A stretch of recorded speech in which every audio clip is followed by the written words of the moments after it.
Hello. Hey guys. This guy coming. Oh no. Oh no. We're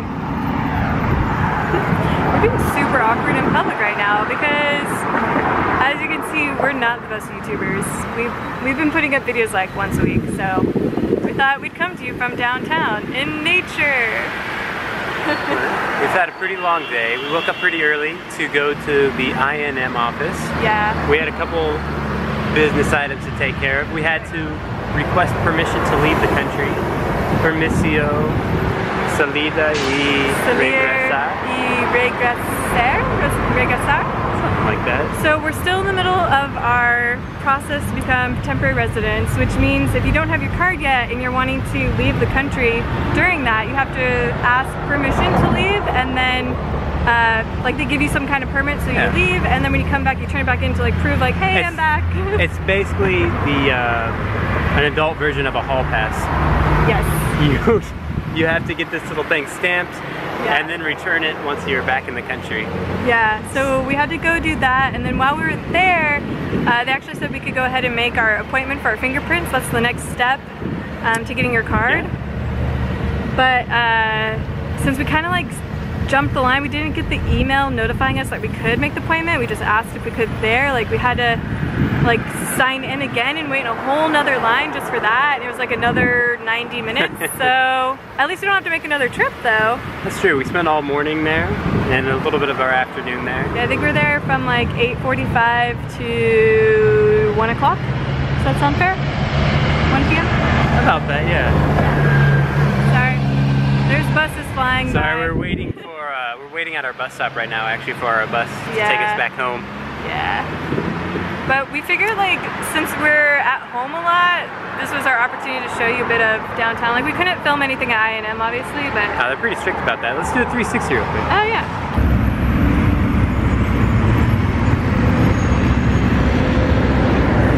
That's Las Americas over there.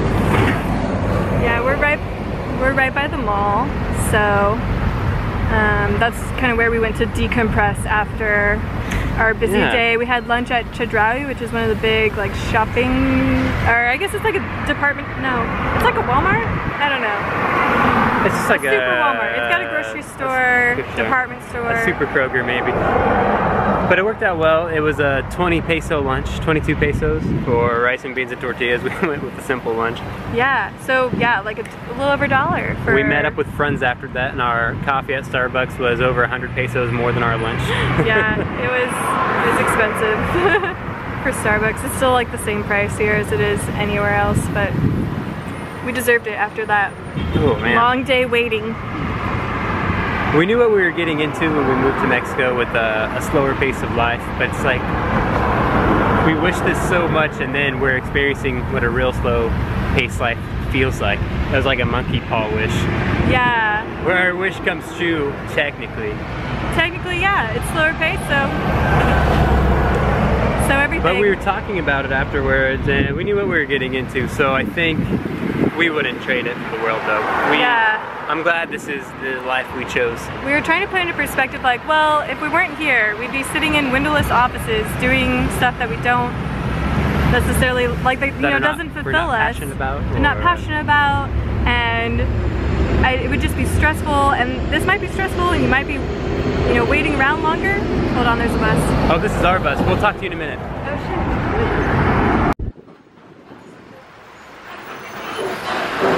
We made it to our bus. Just barely. Just barely. The last one's on. We had to run in flip-flops. We did. Such is life here. Living that bus life.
So we made it home, and I think last we were talking about stress, like trading one stress for the other. So like back in Denver, it was stressful because there was, you know, a commute and traffic was horrible, and there was stress with the jobs and just like different obligations we had there. Whereas here, the stress is maybe more like the language barrier, just not knowing the processes. And not understanding the processes, because we can read about the process, but it's in... The process might be in Spanish, or Google translates. This noise, guys. I've never heard this noise before. This is a stress. This is a stress. What are they drilling? Or we can read about the process in Spanish, and our Spanish isn't that strong, or read like a flimsy translation from Google Translate that doesn't do the best of jobs. But it's amazing once you get rid of your responsibilities how stress levels go down, because we don't have... The day-to-day stress isn't really as prominent, or like it's not really a part of our lives. Like there's days where like we're stress-free. It's like only when we have these different tasks we have to do with getting our residency that there's some stress to it. It's like, where do we go? How do we communicate what we need to accomplish what we need? So I think that's like the biggest stress, is just like the communication challenge. Sure, and you hear about horror stories every once in a while. Someone did something slightly wrong, checked the wrong box here or there, and it resets the process, and that doesn't sound very fun to have to wait in that hot office again. Right. It's not a hot office, they have 3 ACs going in there. But waiting outside in line. Waiting outside is hot the too. hot part. You have to wait outside before you get in the line to go inside. There's some lines. Luckily for us though, we made some friends here, and one of them had to go to the office today, and she let us in on a little secret. Right across the street, there's this office. You miss it, like unless you're explicitly looking for that one place. There's no sign. There's no sign. It's just a nondescript door. It's a white building on Nader, right across. Like you can see it from the like outside courtyard waiting area at INM, and it's. But it doesn't look like you're supposed to go in there because there's nothing that says "come in." Yeah, the doors are darkened, so you can't like see the window of the doors. Like you can't see through. But yeah, open it.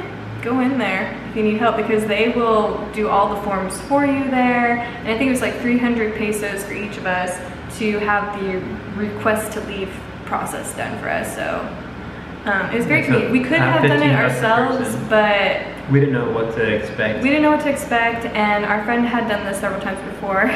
And plus, we couldn't really find what I thought were reliable answers online. It was more contradictory information. I think every office here kind of handles it differently or something. Yeah.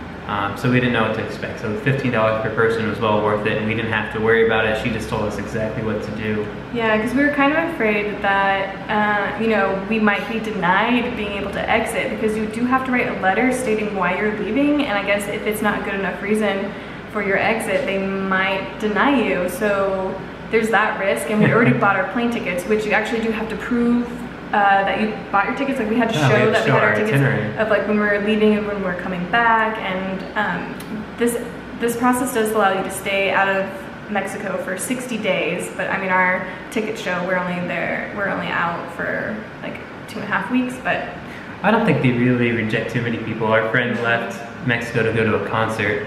Yeah. During her process, so I don't think they're that strict, but I guess we didn't know what would happen. So I guess the letter really, it just has to state when you're leaving and when you're coming back. It doesn't actually have to say the reason. We left it to the professionals though, because we need to make it to a wedding. Yeah, so we didn't want to miss that, because Daniel's actually in the wedding, so that would be really bad. So this time around, yeah, we went through that and got it done with, and we're good to go. We just have to go back in a few days to pick up the like permit, the hall pass. The hall pass. So yeah. So we've been in Mexico 2 months now? 2.5 months. Wow. Yeah. And we're going back to the US for the first time since we've been here. Yeah. Have you been looking forward to get back to the US? Have you missed anything? I think the thing I'm looking forward to most about getting back is just seeing friends and family, kind of catching up with everyone, because even though we're making these videos to try to keep everyone in the loop with what we're up to. Obviously, you can tell we're really bad about it. And the camera doesn't really talk back. Yeah, so I think it'll be nice to just catch up with everyone, and it'll be nice to throw toilet paper in the toilet again. And I think just like not having that language barrier anymore will be nice, because I have been struggling in Spanish on my Spanish lessons. Yeah, I really need to be more consistent. We need to be more consistent with everything in our lives. Today is a great example of our Spanish inability. We went to this German cafe to buy tickets for Oktoberfest, and the cashier seemed pumped up for Oktoberfest, and she was enthusiastically explaining what was going to be like the main events there. And I knew what the gist of what she was saying, but I had no idea what the main events are still. No, I think she was trying to say, because we were in a German deli, and I think she was trying to say, like, do you want to eat anything today? And we're like, no. But then we tried to ask, like, will these certain food items be there? And she's like, oh yeah, this and this. And we're like, oh, okay, great. But like at first we were like, what is she asking us about? Stuff here or stuff at the event? So we were like, Oktoberfest? Oktoberfest? Oktoberfest? I don't know. I don't know, so it's kind of the downside. But otherwise, I'm not really missing too much in the US. Like, you know, I do like the slower pace of life here. You know, we've got the beach so close by. I don't know, there's so many benefits to being here, and I'd much rather be here than in the US. Like, we're saving so much money. Like, that's something I'm worried about going back to the US, is how expensive it is, and how much money we're gonna have to spend while we're there. Just like the food costs, you know, we're gonna have to drive around. I'm gonna like be thinking what everything costs in pesos, and it's gonna stress me out. Right. Oh my gosh, it's 800 pesos. We haven't spent more on a meal than like maybe 300 pesos at most for like a full meal, big entrees with dessert. So. And that's for both of us, and that's about 15 USD. So we're gonna spend more on one meal in the US going out to eat once than like maybe three or four meals here. Yeah, it's gonna be hard. Probably gonna be cooking a lot. I haven't missed, I guess, like the standard of living. Living in Mexico, I haven't missed a standard of living in the United States. I haven't missed much of the culture, I guess. Yeah, or lack thereof. Lack thereof, maybe. So, yeah, honestly, it's just the biggest thing is the people. I want to see some faces. Yeah. So yeah, that's a small recap of our quote-unquote stressful day in Cancun. We woke up early, went to an office. Woke up earlier than usual. At 6. I woke up at 6:30. Went to an office and just basically waited. Lots of waiting. And I think that is the theme here, is there will be lots of waiting, but right? That's not too bad. So our stressful day amounted into we waited in an office while we got an appointment scheduled and got paperwork turned in. Yeah. And then rewarded ourselves at the end of all that with coffee with friends. So that's right. So it ended up being a really good day. So I can take that stress. Yeah, I take that stress to find my freedom. Yeah. So this was our long day in Mexico. So I think we're gonna wrap this up and get some food because Daniel's getting hangry at me. So don't forget to subscribe, and we'll see you guys in our next video. Adios. Adios. I'm not hungry, by the way. I just ate more. I've been training my body to not get hungry anymore, so. Rachel's on an air diet. She has air and thinks about water, but doesn't drink it actually. No, I don't even look at water. Look at it. That's straight gasoline. This is just air. I'm just pretending to drink this. I've heard that your body, like if you just pretend to drink water, it's as good as drinking water because it's like a placebo effect. Is that right? That's right. Okay.